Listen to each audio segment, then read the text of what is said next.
Hello, Seiiti Arata.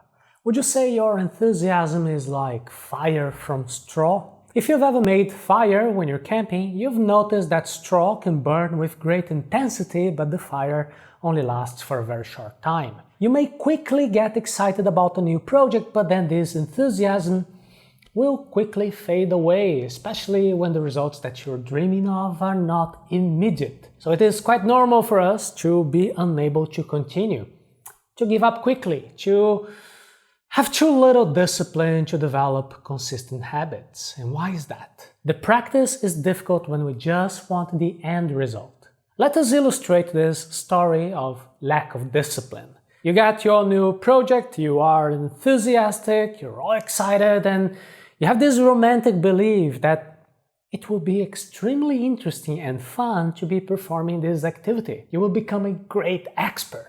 But then after suffering the difficulty of the first day of practice, your enthusiasm will diminish. Other commitments in your life will accumulate until a particular day when you are short on time and then you cannot go to practice. Then you remember your romantic and idealized vision of the perfect result, and so what you say? I'll compensate later. Yeah, I know, I will compensate later.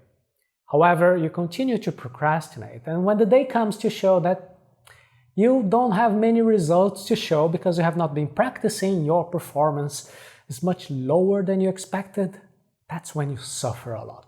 And then you will feel more and more guilty for not being able to do everything until the time when anxiety and frustration will destroy that romantic vision that you had imagined. Finally, the day comes when you completely lose interest. You get mesmerized by the next shiny object ahead. It is a new project, a new goal, and then the cycle will repeat. Do you fit this profile? Every worthwhile achievement requires practice. Life itself is nothing more than a long practice, a continuing effort to improve our next steps. If you do not want to suffer from stress, but instead want to have tranquility and pleasure in your learning, you need to understand the mechanisms of the practice. We are too often hurried and anxious, unable to enjoy the pleasure of practice. We live in this society built on multitasking, so we are always doing several things at once and we're thinking of several things at once. And the big problem is that when we really want to focus on one task,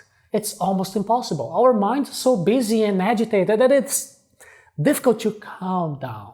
We are tired, we are stressed. However, the practice requires stillness of the mind.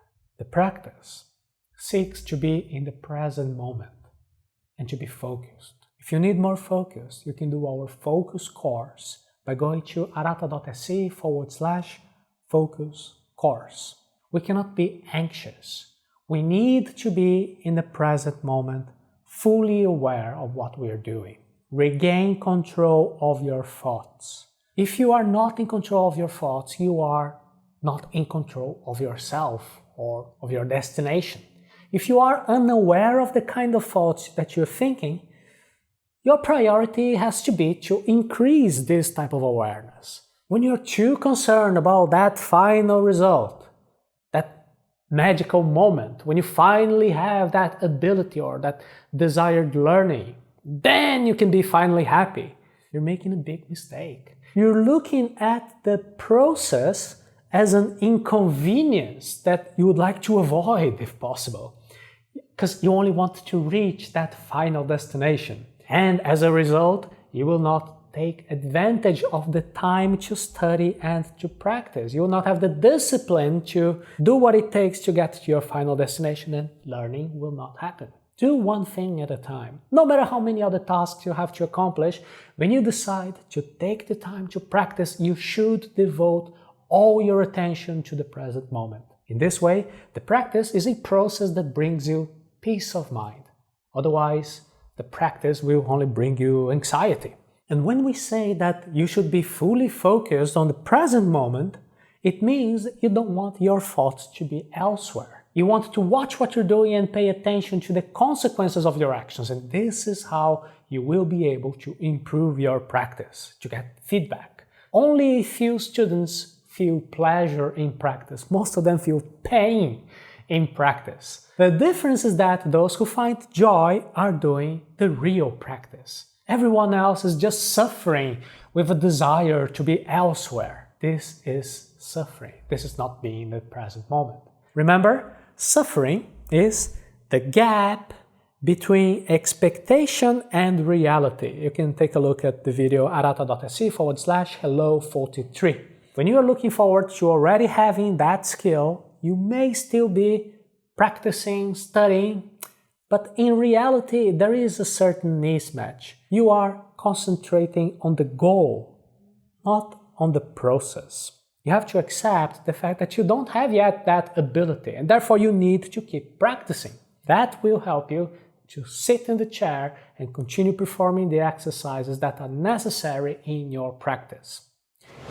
You need to learn how to learn. In our course, How to Learn Faster, I will teach you all the techniques that you need to encounter in reading for the first time, how to do a good reading, how to take good notes, and how to perform well in your exams. All of this will prepare you to practice correctly. You need to learn how to make this practice time a pleasant experience without anxiety, without stress. You can now visit the link to take advantage of the full course at arata.se/how to learn.